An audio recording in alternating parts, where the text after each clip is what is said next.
Metroidvanias. Some people love them, some people hate them. I used to not like them very much, but I've been getting into some modern ones lately. Over the years since Super Metroid blazed a trail for the genre, game developers have taken the formula and almost perfected it by now. But what happens when a game takes the core philosophies of a Metroidvania and throws it out the window? To kick off the new series Analybits, let's talk about controlled freedom. When you think of Super Metroid, what are the major gameplay themes? You start weak and helpless and slowly explore to gain power-ups to progress to new parts of the map, all the while getting stronger until you can finally reach the final boss, right? Now, there is a game that does follow this pretty similarly, but it just feels vastly different in its gameplay, and that game is Ori and the Blind Forest. If you haven't seen this game before, wow, there's a lot that's breathtaking about it. It's absolutely gorgeous, the world is just brimming with life and color. The story is simultaneously heartbreaking and heartwarming. You play as Ori, this cute little guy who's trying to restore the forest to its former glory by gathering the three elements, water, wind, and fire, to help bring the great tree to its original power. You do this by traveling to the different areas of the map, some of which are accessible at the beginning, and some will require new power-ups to reach them. Huh, sounds a lot like the old tired formula so far, right? But like I said, it's the game feel that's drastically different. After the introductory area to get used to the controls, the first major power-up you receive is the wall jump. You see, in most Metroidvanias, the obstacles and platforming are centered around the fact that you can't jump high enough, or can't cross a big enough gap, or a giant wall that can't be opened. Most of the time, Metroidvanias make you feel helpless until you slowly but surely gain ability in your character, and in yourself as a player. Normally, this is a great tool for progression, but instead, Ori and the Blind Forest makes you feel super powerful right from the get-go. There are huge walls blocking your path all over the place, but from the very start, Ori says, nope, you can go wherever you want. They still are able to limit the player's wall jumping a bit by giving curves to certain walls, but the key is in how it feels to the player. You already feel empowered and your journey is just beginning. This is the key emotion that Ori gives you. Freedom. Instead of limiting a player's powers so they can't cross certain sections, they instead change the entire layout of the levels to accommodate your power, and yet it still feels like you're progressing.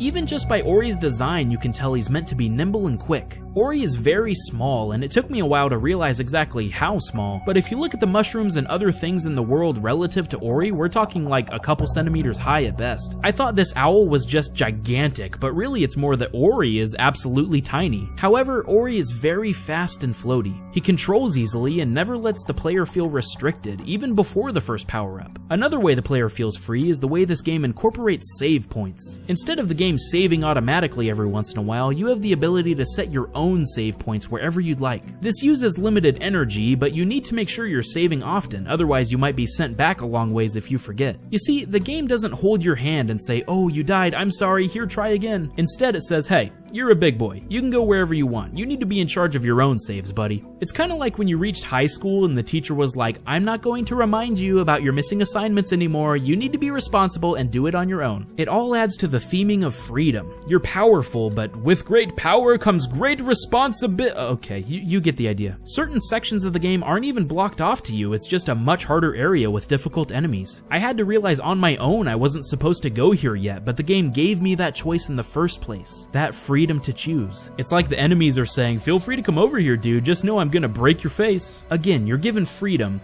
but controlled freedom, instead of just control. Here's the beautiful thing about Ori though. Even though I got that wall jump and felt unstoppable, the game continued to make me feel even stronger. You get a double jump very early on to cross gaps easily. You get a feather to glide in the wind and float to new platforms, all Aladdin on the Super Nintendo style. But the power that stood out to me most was the bash ability. I don't think I've seen something like this in another game before. If you press Y when near an enemy or their projectiles, you'll freeze and bash that object. You can either use it to boost up to new areas, or bounce it in the opposite direction of yourself to harm enemies or solve puzzles. When you gain this ability, the game opens up all sorts of new possibilities for travel. The platforming starts getting way more complex, and you have to travel full sections with no ground, just bashing on projectiles and enemies. Immediately after learning this ability, you face off against a mini-boss, where you need to both bash off shots in one direction to reach platforms, and then bash them in another direction to damage the boss. This gets you really comfortable with how to use the bash in two different ways. Then there's a really challenging section to put your abilities to the test. It's a pretty cool little move that made me feel really slick in my movement. Throughout the whole game, I felt strong. There was never a point where I felt incapable. And yet, when I reached the end of the game, I was blazing through crazy hard sections without any trouble. And I realized that I was limited in the beginning, it just never felt that way. When I would revisit old locations to get hidden collectibles, I was breezing through sections that gave me trouble earlier. And I realized that the game was only giving me a piece of the true power I would have eventually. And yet, I never felt limited. It's like Ori just took everything to a new level. Think of it this way. Instead of having extremely limited powers and then slowly unlocking new abilities to reach new areas, Ori gave you lots of power to unlock new abilities to give you even more power as you reach new areas. It's like the ceiling can't hold us, said Moon Studios. Let's give the player a new experience they've never had before. And truthfully, that's what Ori and the Blind Forest is. A new, fresh look at the Metroidvania formula. The story and Lion King-like aesthetic drew me in, but the gameplay is what kept me interested. They take the shackles off early and only give you more and more to work with, until you reach the end and the climax shows you what you're really made of. And that's what Ori and the Blind Forest gets right.